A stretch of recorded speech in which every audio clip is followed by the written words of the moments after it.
There are names that heal, names that bless, and names that call down fire. Every sacred tradition has them. Divine utterances whispered in prayer, scrawled in sacred books, repeated by the faithful in the hope of protection, clarity, or forgiveness.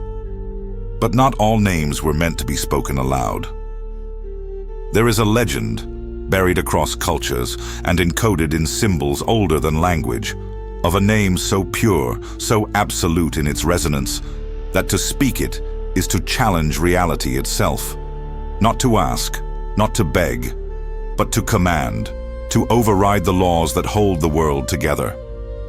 It is said that the name is not merely a title, but the original vibration, the first utterance, the primal frequency from which creation unfolded.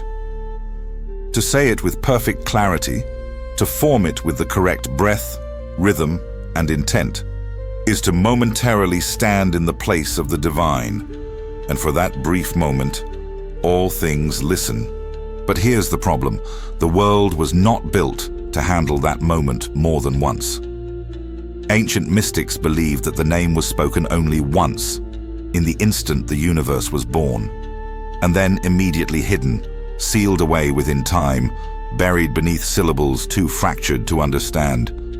It's been called many things: the lost name, the unspeakable word, the final breath of the Creator. Some say it was encoded into the structure of certain alphabets, the sharp turns of Hebrew, the curves of Sanskrit, the spirals of Proto-Euphratean glyphs. Some say it was not a word at all, but a pattern in sound, one that only becomes recognizable when heard within dreams. Others claim it exists inside silence, not a sound, but a rupture in meaning, a crack in the wall of reality. It has been pursued by kings, prophets, heretics, and madmen, not to worship, but to use. And those who come close, those who write it, speak it, even dream it, rarely survive unchanged. Their writings are often incoherent. Their language breaks down. Some go blind, some vanish. Others lose the ability to say anything at all, as if the voice they once had was overwritten by something older, colder, and utterly unfamiliar. But every generation brings a few who try again. In secret rooms, through chanted syllables stitched together from ancient books, in audio waveforms, whispered backwards, in rituals where silence is broken at the exact moment a mirror cracks. And sometimes, the name answers back. In the chapters to come, we'll trace the path of this forbidden utterance, through lost scriptures, occult manuscripts, and those who risked everything to speak the unspeakable. And by the end, you might wonder, if the divine truly left behind a word that could rewrite the world, what happens if someone speaks it, and the world rewrites you instead?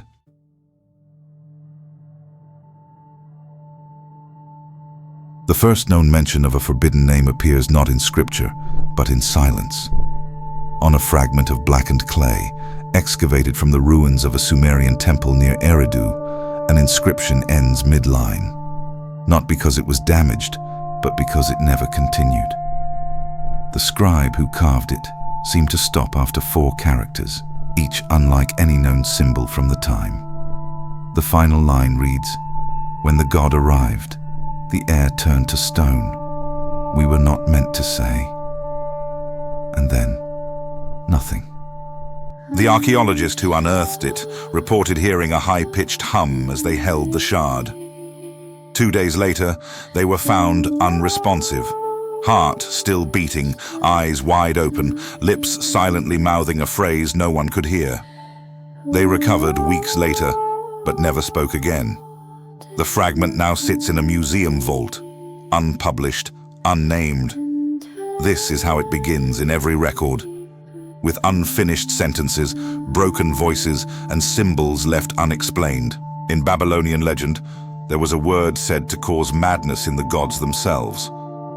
Enlil, the storm god, banished his own priests after one of them dared to repeat it in prayer. The priest reportedly levitated off the ground, screamed in 6 voices at once, and then collapsed, blood pouring from every orifice. The word was struck from the tablets and replaced with a blank space. In Akkadian, that space is sometimes translated simply as, "He spoke out of turn." Hebrew mysticism speaks of the Shem HaMefarash, the explicit name of God, not the sanitized YHWH, but the true articulation. 72 letters, perfectly arranged, hidden in the structure of Exodus. But some Kabbalists believe there was one more name, older than all 72, hidden between breaths. A name not meant to be understood, only remembered. And remembering, they warned, is the first danger, because the name doesn't behave like a normal word. It doesn't stay still. In the Talmudic fringe text, Sefer HaShetika, the Book of Silence, there is a parable about a student who asked his teacher why the heavens trembled when the sacred name was heard. The teacher replied, "Because when the name is spoken, it listens back and asks who you think you are." This concept of the name as a mirror, a linguistic trap that reflects your will back upon yourself, appears again and again in ancient manuscripts. The Egyptian scroll of Thoth was said to contain phonetic fragments of the name, encoded within chants that could only be performed under lunar eclipses. Every priest who attempted to complete the scroll reportedly died within days. Their final writings were filled with spirals, backward script, and the same phrase written over and over. "I am not who I was." In the Gnostic tradition, the name is sometimes referred to as Aphanon, the soundless one. They believed the material world was a lie, and that uttering the true name of the divine would dissolve illusion completely. But no Gnostic record ever gives the name, only its effect: blindness, disintegration, transcendence, or silence. A secret Islamic sect from the 10th century, known only as the Sakina, believed the name was not bound to any one language. They said the name could only be heard in a dream, but only if the dreamer fell asleep while repeating the names of the prophets in reverse order. One account tells of a man who succeeded. He awoke with no memory of the dream, but for the rest of his life, no one could look him in the eyes without weeping. Modern occultists have tried to reconstruct the name through sound experiments, breaking down ancient prayers into frequencies, isolating wave patterns, blending syllables from forgotten dialects. One such experiment, carried out in 1996 using synthetic chanting and analog distortion, resulted in a brief vocal sample now labeled Clip Manara 14. It has since been removed from every known archive.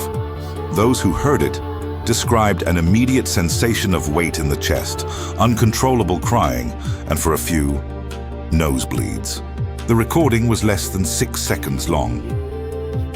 What unites all of these accounts, from tablets to scrolls, from whispered prayers to audio files, is this: the name burns not the body, but the silence that holds you together. It doesn't tear reality apart violently. It unthreads you gently, like a garment pulled inside out, until what's left isn't a person, but an echo. And once you've echoed, something else might answer back.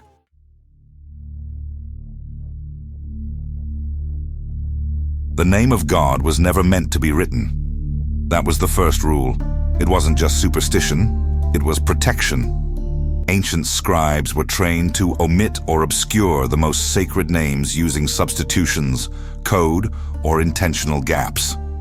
They would wash their hands before writing even the acknowledged names like YHWH, and in some traditions, they were forbidden from speaking at all during the transcription. But a few disobeyed. They were not rebels. They were seekers. Mystics who believed that the divine name could be accessed not by tradition, but by alignment. That if the mind, the pen, and the moment were perfectly synchronized, the word would reveal itself. And when it did, they recorded it not with ink, but with something stranger. In the margins of lost texts recovered from the ruins of Nag Hammadi, Egypt, one scroll is stained with a substance that has resisted all forms of analysis. It's not blood, not ink. It glows faintly under ultraviolet light and coils into curling shapes that no language matches. Next to it, the phrase, "He wrote what he heard. We heard it too." The writer's name is unknown. His bones were found nearby, arranged in a perfect circle, as if something had read him back. Then there's the case of the Codex Vultus, an unmarked manuscript discovered in a wooden box, sealed with wax, and stored in a church crypt in southern France. Dated to the 12th century, it contains no title, no introduction, only page after page of mirrored script. When reversed, the script is written in Latin, but every fifth page breaks pattern and presents an untranslatable line. Linguists have tried to decode it. Each time, the translation software crashes. Human translators report headaches, blackouts, and in one case, temporary amnesia. The monks who first catalogued the codex noted something stranger. One of their own had disappeared the night after reading it. In his chamber, they found torn pages from his personal journal. On them, one phrase repeated over and over in uneven, frantic handwriting: "My name is not my name." It's not just ancient history.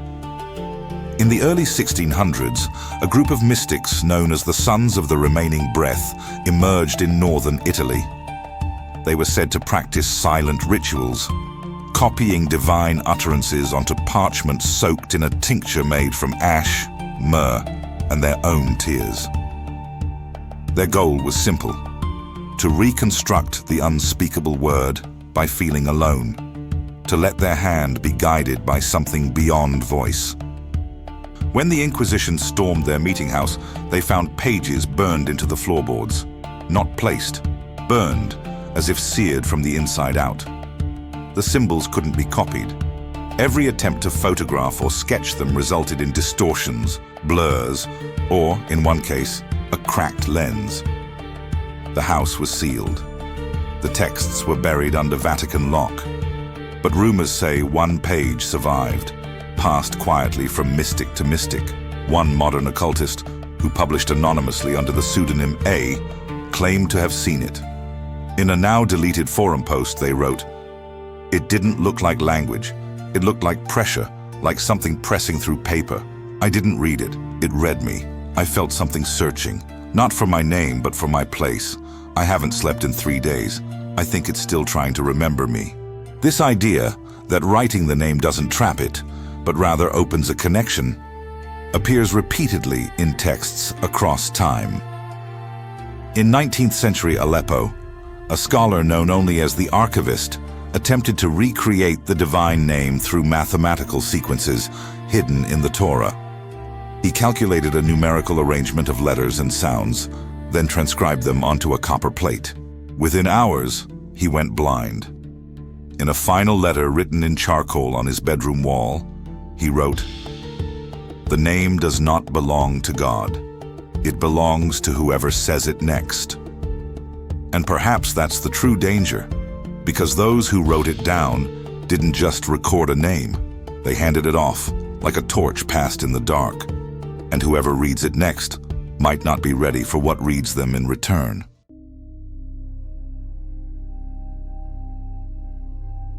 It begins with breath. Those who've tried to speak the name, or what they believe to be the name, always describe the same sensation. Not power, not revelation, but resistance, as if the air thickens, like trying to exhale underwater. The sound fights its way out, distorted, unformed. The syllables burn the tongue, not with fire, but with weight. One anonymous practitioner described it like this: "It's not that the word won't come out, it's that something else is trying to come through it." In 1972, a linguist and esoteric researcher known as Malcolm Darrow claimed to have reconstructed the name using a composite of ancient Phoenician, Sumerian, and early Aramaic phonemes. He recorded himself saying it. The tape, known in collector circles as the Darrow sample, has circulated in fragments, always incomplete. Those who listen to it in full report a strange auditory effect. Time seems to stretch. 5 seconds feel like 30. Objects shift slightly. One man said he played it in his car, and for a moment, the reflection in his rearview mirror smiled back at him. But he wasn't smiling. Darrow was institutionalized 3 weeks after releasing the tape. In his final interview, he said only one thing. It's not a word, it's a door. This idea that the name functions not as language but as a gateway reappears in various forms across centuries. In one 14th century German manuscript titled Die stille Sprache, the silent speech, the author writes of a ritual in which the name must be spoken inside a sealed room facing a mirror. The subject stands in silence, focuses on their reflection, and recites the word with no variation in tone. Of the 6 names tested, only one produced a result. According to the marginal notes, the mirror shattered, not outward but inward, as though collapsing into itself. The reflection did not return. The scribe wrote, "He remains in the mirror. He speaks back now. I will not listen." Another account from 19th century Cairo describes a mystic who whispered the divine name during prayer. Those nearby claim to feel a sudden, painful pressure in their ears. And then, absolute silence. The mystic opened his eyes and smiled, but his mouth never moved again. He gestured to the heavens, and his skin began to flake like old parchment. In 3 days, he crumbled to dust, leaving only his robes and an indentation in the sand shaped like a tongue. These outcomes are not consistent. Some who speak the name are struck mute, some forget who they are, some vanish, and some continue on, seemingly unchanged, until weeks later, friends notice subtle shifts, a different tone of voice, a new mannerism, a faint echo when they speak.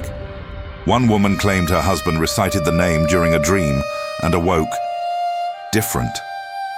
"He remembered our wedding," she said, "but not our son. And he kept calling me by a name I've never heard." Some believe the name replaces you. Others think it copies you. That somewhere in a dimension just beside our own, a second version of you begins to form the moment the name leaves your lips.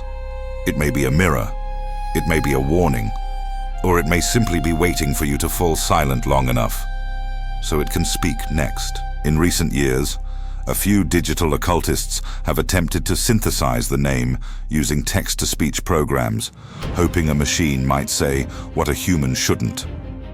One project, called Project Vocal, fed thousands of sacred texts into a sound algorithm to extract divine resonance. The final file was deleted after a test subject experienced seizure-like symptoms while listening to it on loop. But here's the most unsettling part. Even if someone successfully speaks the true name, there's no guarantee anyone else will hear it. Reports suggest the sound exists only for the speaker, that it reshapes the space inside their mind, not the world around them. Some feel time crack, others forget their native tongue, and a few simply begin hearing voices that repeat their own thoughts back, but not quite how they thought them. The name doesn't destroy, it unthreads. It disconnects you from the consensus of reality, from the rules that bind memory, identity, even death. And once you've been unthreaded, you never quite return.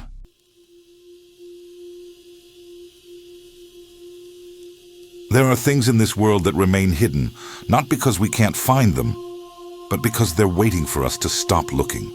The name is one of them. It has no single origin, no fixed spelling, no confirmed sound. It changes with each generation, adapts to every tongue, and threads itself into silence, into dreams, static, forgotten margins, and half-spoken prayers. Not lost, just coiled, listening. The real question isn't whether someone has said it. The question is, what happens when the name speaks first?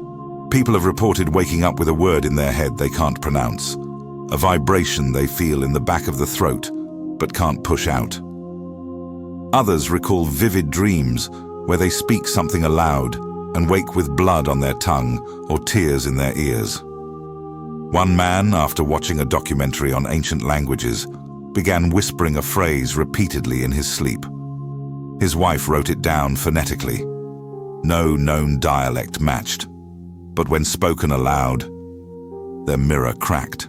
You may think this is all just myth, exaggeration layered over coincidence, cloaked in religious fear and occult drama. But if you've ever found a word in your thoughts that you don't remember learning, if you've ever started to say something and felt your voice catch, as if something else was already speaking through you, if you've ever dreamed a word that you forgot the moment you woke up, but felt terrified to remember, then maybe the name isn't something you find. Maybe it's something that finds you. So here's what I want to know, and you must answer carefully. Have you ever heard a word in your dreams that didn't sound human? Tell me in the comments. I'll be reading them closely. And if this story made you glance over your shoulder, made you feel like something was listening while you listened, then like this video, subscribe for more, and return to the forbidden with me. Because some names call out once, and some wait quietly until you answer back.